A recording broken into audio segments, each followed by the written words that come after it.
Cerno, le retour, épisode 27. C'est reparti pour de nouvelles aventures. J'espère que vous allez bien depuis tout ce temps. Moi, je me suis un peu reposé. Je reprends mon anti-enquête. Alors voilà, je suis dans le 17e arrondissement, vers Guy Môquet, dans un square. Et c'est un grand jour pour moi parce que j'ai enfin rendez-vous avec Anne-Marie. C'est la dame qui a connu Paulin dans les années 80, parce qu'elle le ramenait d'une boîte à la mode qui s'appelait le Rocambole, tous les dimanches soirs dans sa voiture. Et c'est grâce à une certaine Claire, la copine de bureau d'un auditeur, que j'ai pu entrer en contact avec elle. C'est assez tranquille dans le soir. Comme il fait froid, il n'y a quasiment personne. J'arrive devant chez Anne-Marie. Et c'est la première fois que je vais rencontrer quelqu'un qui a connu Paulin. Oui. Bonjour Anne-Marie, c'est Julien. Oui, je vous ouvre. Je fais un podcast. Non. Il y a eu à une époque toute une série de meurtres. Crime presque de masse. Je trouve que ça dérange. Ne laissez pas traîner vos grands-mères, ne laissez pas traîner vos grands-mères. Depuis octobre 84, toutes les polices de Paris étaient à ses trousses. Thierry qui tuait les vieilles dames. Ah, ok. 11 vieilles dames assassinées et toujours la même méthode. L'autopsie révélera qu'elle a toutes les côtes du côté droit brisées.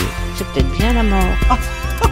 Il filait ses victimes jusque chez elles, il les torturait pour leur faire avouer où elles avaient caché leurs économies, et puis il les tuait.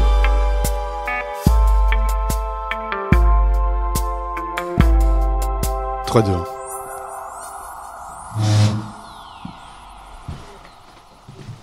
Bonjour. Bonjour. J'ai déjà branché mon micro. Ah, Ça vous embête pas?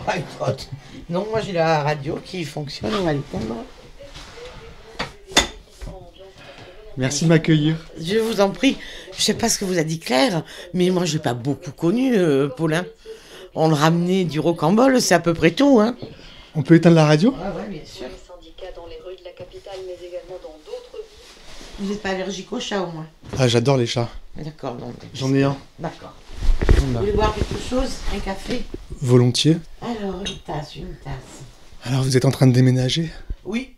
Enfin, en train, je suis en train de chercher un appartement surtout. Vous allez où? À Marseille. Pourquoi Marseille? Parce que je suis née à La Ciotat, c'est à 15 km, parce qu'il y fait beau, parce qu'il y a la mer, parce que j'ai des amis, et parce que je suis à la retraite et qu'à Paris c'est impossible de vivre à la retraite. Ou alors on vit comme une pauvresse, voilà, et moi j'ai jamais vécu comme ça, donc j'ai pas envie. Ouais. Vous avez jamais vécu comme une pauvresse? Bah non. Ce qui explique qu'aujourd'hui je vais à Marseille pour ma retraite. Peut-être que si j'avais vécu plus sobrement, mais je regrette rien, hein, alors là non. Hein. J'ai trop profité de Paris, je me suis trop éclatée. Ah oui, je suis arrivée en 82. Oh, ça fait quand même quelques années. 36 ans. 37. 37, ben voilà. Ouais. Un café fort, pas fort. Comme vous voulez.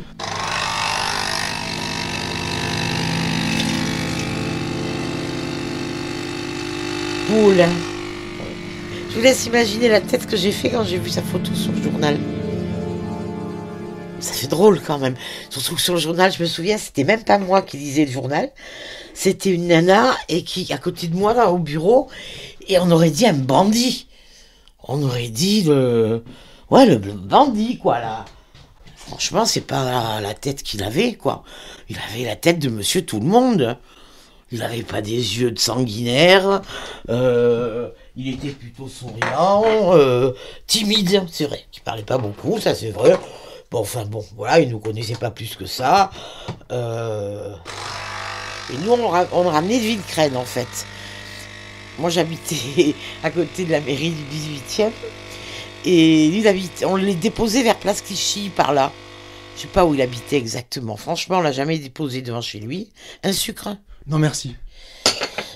Mais voilà, on le déposait parce qu'il n'avait pas de voiture et que Villecrène, c'est juste le trou du cul du monde. C'est où ça? C'est dans le Val-de-Marne. D'accord. Alors, si on reprend depuis le début, Oui. donc vous êtes arrivé à Paris en 82.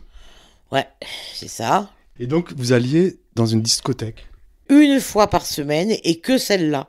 Moi, j'arrivais de province, j'avais presque 30 ans, puisque je suis née, 30 ans, d'ailleurs. J'ai fêté mes 30 ans à Paris. Mais en province, quand on sort, on va en discothèque. Donc moi, une discothèque, je n'avais jusque-là. Et en revanche, mon compagnon, lui était parisien, je l'avais connu dans le Midi en vacances.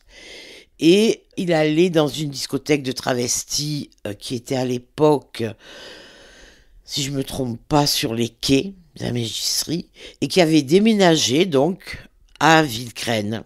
Ça s'appelait le Rocambole. Et il y avait un spectacle travesti, point barre, il n'y avait pas plus de pays. Il y avait des homosexuels comme partout. Enfin bon, c'était quand même le début du sida, donc c'était quand même une époque un peu craignos, où il y avait la grosse vague de morts des homosexuels, était déjà, on était en plein dedans. Ouais. Donc voilà, et on y allait le dimanche. Je ne sais pas pourquoi, mais on y allait le dimanche. Et ça vous plaisait, vous? Ah, moi, ça m'amusait, ça m'éclatait. D'abord, le patron, c'était un vieux Corse, je crois, qui était juste hallucinant, à moitié dingue, mais hallucinant. Gros Corse qui avait une grosse voix et qui avait toujours une connerie à vous raconter. Moi, j'étais de Marseille, donc il s'imaginait que je connaissais toute la pègre marseillaise de ce qui était faux. Mais c'est tout, il était juste, voilà, il me branchait sur Guérini parce que j'avais connu Guérini un jour, j'avais déjeuné avec Guérini chez Defer, vous voyez, le genre de choses, que, bon, voilà. C'était qui Guérini? C'était un patron de la mafia marseillaise. D'accord. Moi, j'avais rencontré ce mec une fois chez un déjeuner à la campagne chez Gaston Defer, donc voilà. Donc ça lui plaisait que je raconte ça. Bon. Et un jour, le patron m'a dit, t'habites où? Parce que moi, j'habite à côté, dans le 18e. Ah, mais il me dit, comment il s'appelait déjà son prénom? Thierry, habite à côté, tu veux pas le ramener parce qu'il passait à côté de nous? Bah, j'ai dit, si, on va le ramener, bien évidemment. Donc, voilà, on l'a ramené. Et puis après, souvent, quand il nous voit y arriver, ah, ben, je rentrerai avec vous. Ben oui, rentre avec nous. Il n'y a pas de problème, voilà.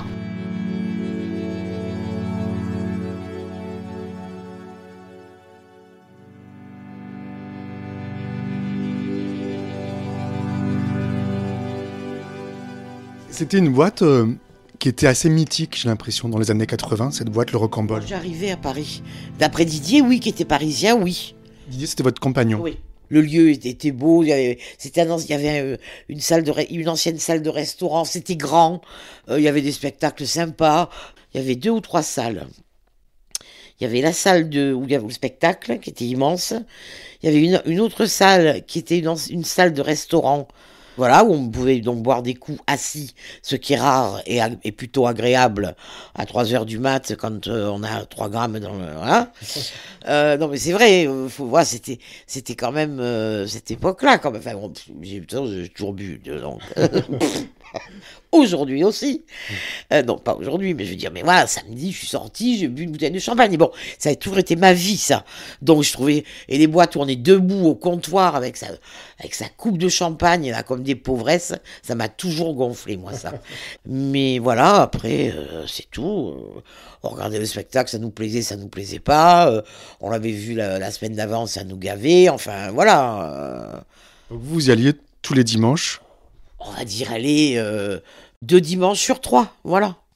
On n'y allait pas, c'était pas non plus le sacro-saint, machin, hein. On n'avait pas de rendez-vous avec Paulin, par exemple. Mais bon, quand j'arrivais, le patron me disait, ah, bah, tu es là, je vais te dire à Thierry, tu le ramèneras. Bah oui, pas de problème. Voilà, mais je t'avertis, nous, on part pas après.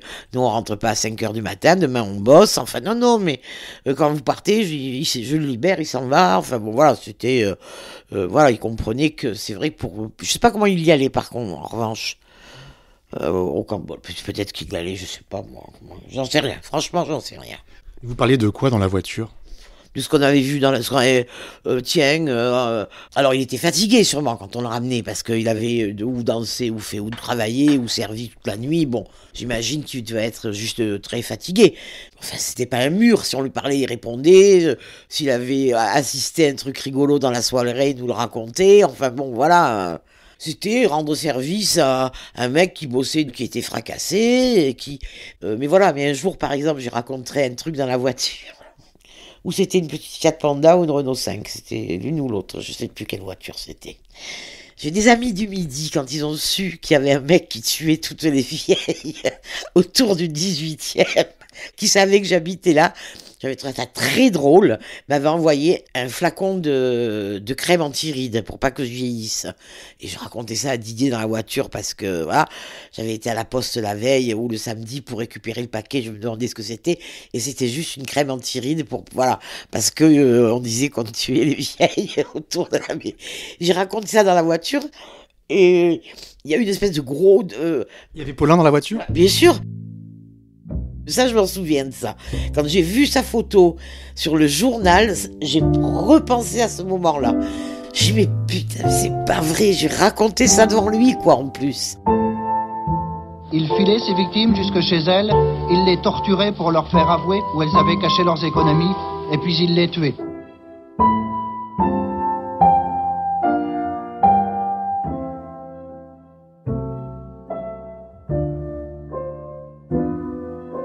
Donc voilà, on l'a ramené plusieurs fois, on l'a déposé parce que... Une fois, je l'ai vu, effectivement, à côté de la mairie du 18e. Il y avait un tabac à l'époque, à l'angle de la rue Duc ou de la rue je sais plus quoi.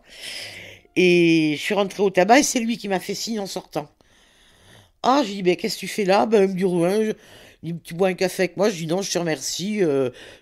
Voilà, je vais fumer une cigarette avec toi parce que j'étais en panne de cigarette, donc je suis contente de fumer la première. J'ai fumé une cigarette avec lui, je suis pas restée. Et à cette époque-là, déjà, rue du Poteau, c'était farci de flics. Il y en avait de partout, des flics en civil. Je veux dire. Mais bon, il était là, effectivement, en terrasse, il buvait un café. Quand on regarde la mairie, là, à gauche, un bistrot, un grand bistrot. Est-ce que vous pouvez dater le moment où vous l'avez rencontré, Thierry Paulin? Non. C'était non, vraiment non. Non, je vous dirais des... Non, j'inventerais. C'était pendant la vague de meurtres? Ça a commencé en... Voulez-vous que je sache? Et ouais, c'est ça. Bon, il n'y a pas marqué meurtrier sur son front. Ben ouais. Peut-être que c'était... Peut-être... C'est possible. C'est possible. La fois où il était en terrasse à la mairie du 18e, il faisait pas du tricot, hein. Et j'ai pas bu un café, j'ai fumé une clope avec lui. Je suis sûre qu'il était en train de guetter des vieilles, j'imagine. Qu'est-ce qu'il foutait là? Il habitait pas là. Il a commencé à tuer en novembre 84. Ça a duré quelques temps, après il s'est arrêté et il a continué en 87. Ah non, alors moi c'est la première vague, moi.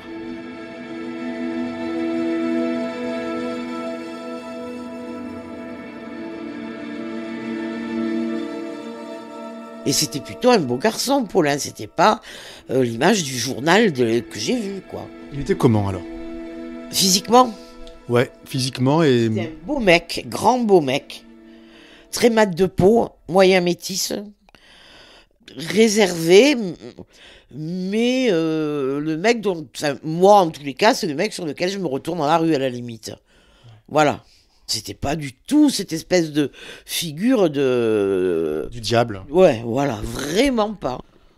Enfin, c'est pas le souvenir que j'en ai, moi. Voilà.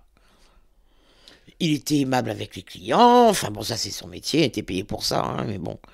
Ouais. Il me semble que Thierry montait de temps en temps faisait un spectacle, mais j'en suis pas sûre. Il me semble que je le vois en Lisa Minnelli. Mais bon, j'en suis pas sûre. En tous les cas, après, il servait. Il se rhabillait, il faisait serveur, quoi, en fait. Hein, voilà. Mais il n'était pas de Paris. Je sais pas si c'était pas de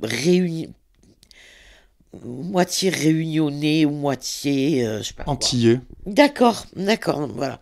Donc oui, c'est vrai qu'au moment des vacances, j'avais dû demander s'il partait en vacances. Il m'avait dit non, ma mère ou mes parents sont... j'ai cru que oui, loin en tous les cas, et non. J'ai pas allé, voilà, je rentre pas chez moi.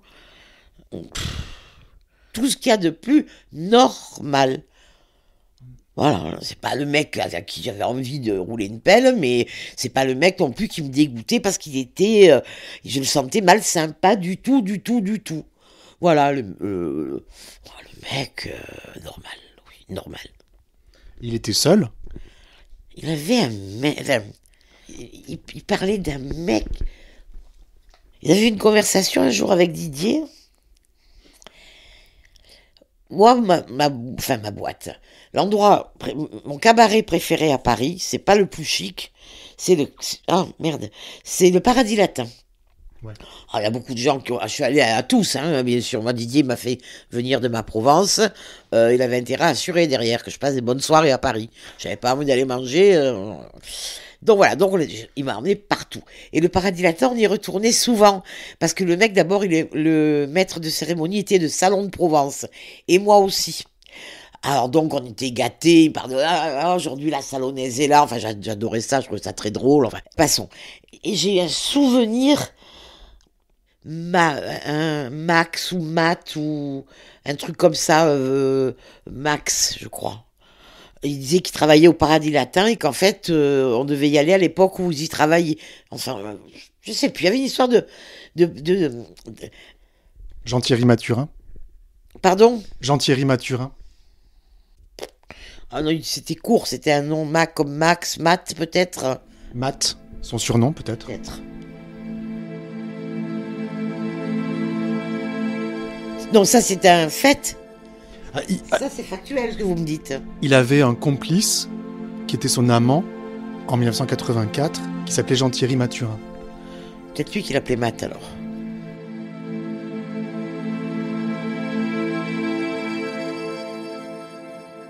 C'est vrai que j'ai beaucoup réfléchi depuis que vous m'avez appelé. Mais bon, c'est loin. C'était des soirées bien arrosées. On n'imprime pas tout quand même. Faut être honnête, même à 30 ans, quand on a bu une bouteille de chambre, on imprime moins que quand on a bu 3 Mentalo quand même, faut être réaliste. Mais en tous les cas, je vous dis, il n'y a qu'une chose que je tiens à vous dire, c'est que c'était pas quand vous le rencontrez dans la rue, il tape à ma porte, vous dites pas, il y a un monstre qui rentre chez Anne-Marie. Ça, c'est clair, net et précis. Voilà. Et quand j'ai vu sa photo sur les journaux, je me suis dit, comment peut-on pas trafiquer, mais rendre une photo immonde. Parce que en photo, il était immonde.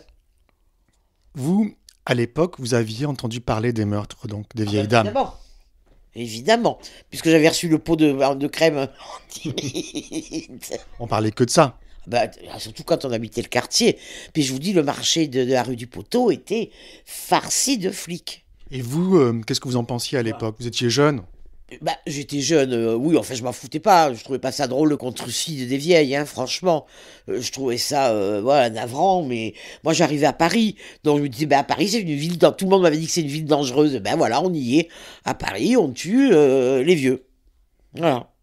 Vous voyez, vous comprenez ce que je veux dire, c'était nouveau pour moi j'arrivais à Paris. Et du coup, quand vous découvrez la photo, donc c'était au bureau, c'est ça ? J'étais au bureau un matin, j'arrive au bureau, et c'était dans le Parisien, je crois. J'ai vu la photo, mais je l'ai regardée à 3 fois quand même. Et puis il y avait le nom. Et donc, qu'est-ce que ça vous a fait intérieurement quand vous l'avez reconnu ? Je sais pas si on réalise qu'on est resté dans une bagnole pendant 3/4 d'heure presque, souvent. Non, je sais pas, ça m'a... Ça a dû me pétrifier, mais voilà quoi. Comme ça m'a pétrifié quand j'ai entendu qu'il était mort en prison. Je me dis, on doit pas mourir en prison, on doit mourir dans un lit d'hôpital, quoi, avec des draps propres et voilà. J'ai l'impression que ça vous a fait de la peine pour lui. Il avait pas l'air heureux, c'était pas...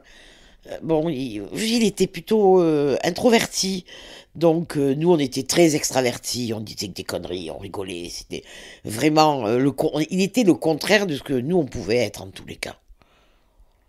Donc, ça m'a pas fait de la peine. On peut pas avoir de la peine pour un mec qui met je sais pas comment il est tué, mais avec des sacs plastiques, avec des coups de je sais pas quoi, de couteau, ou je sais pas quoi. Mais bon, on peut pas avoir de la peine qu'il soit arrêté. On se dit ouf. Ouais, du coup, ça veut dire que vous avez vu un tout autre aspect de tout ce qu'on a pu raconter sur lui et... Non, j'ai vu tout un autre aspect de l'être humain en général. Ouais. En me disant, voilà, mais oui, c'est comme ça. À 30 balais, j'étais pas très en avance. Oui, effectivement, c'est pas marqué sur le front. Je suis un sale mec et je suis capable de tuer n'importe quoi, voilà. Voilà ce que j'ai pensé. Ça m'a fait réaliser...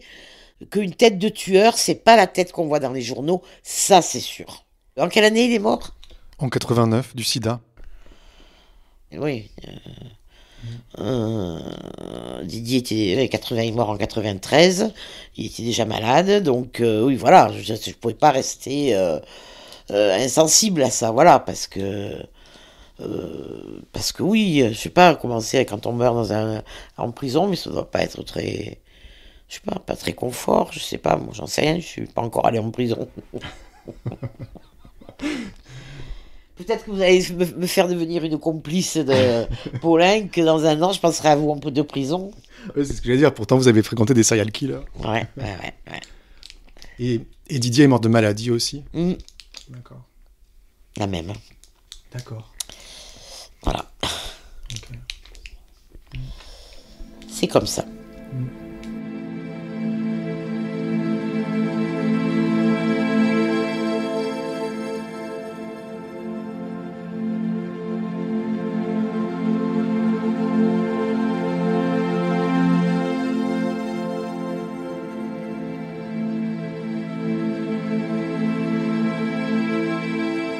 Qu'est-ce que vous faisiez dans la vie à l'époque ? Tout à l'heure, avant que vous arriviez, je réfléchissais si je travaillais déjà à la Cité des Sciences, mais je crois pas, parce la Cité, elle a ouvert en 86. La Cité, j'étais dans le service du personnel.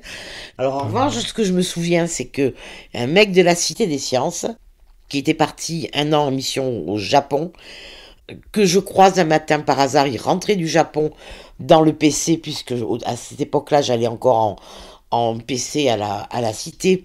Ah, j'y étais rentré du Japon, la. Et donc, t'habites mon quartier maintenant? Il me dit, oui, j'habite. Ah, il me dit, je te racontais.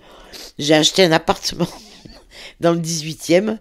Ah ben, j'ai dit, donc, t'as gagné des sous, toi, au Japon? Il me dit, mais pas du tout. Il me dit, je l'ai payé 50% de sa valeur. C'est un des appartements où une vieille a été tuée par le tueur il y a quelques années. Par Paulin ? Ouais. C'est dingue. Et vous savez où c'est ? Non. Derrière la mairie, il m'avait dit. Et vous êtes toujours en contact avec lui ? Non, pas du tout. Non, pas du tout. Comment il s'appelle ? Je me rappelle plus. Vous voyez pas retrouver ? Ah si, je peux appeler mon ancienne secrétaire si vous voulez. Bah volontiers. Et tout le monde s'en rappelle parce que à la Cité, ils étaient tous plus proches les uns que les autres, les mecs. Il y en avait une poignée qui étaient beaux mecs et lui en faisait partie. Anne-Hélène, est-ce que tu te souviens du nom du grand beau mec qui bossait à la com et qui était parti 1 an au Japon ? Bon, ok. Effectivement, ça se rapprochait de ça. Bon, mais je demande à Julien qui est en train de m'interviewer et peut-être qu'il voit qui c'est. D'accord, ça marche, merci. Bisous, à plus tard. Ciao, chérie. Alors, c'était le petit-fils d'un préfet qui s'était mal conduit pendant la guerre et qui avait été collaborateur. Papon ? Ben ouais, ça devait être Papon, vous avez raison. Ça doit être aussi simple que ça, Papon. À suivre. Rendez-vous dimanche prochain et d'ici là, ne laissez pas traîner vos grands-mères.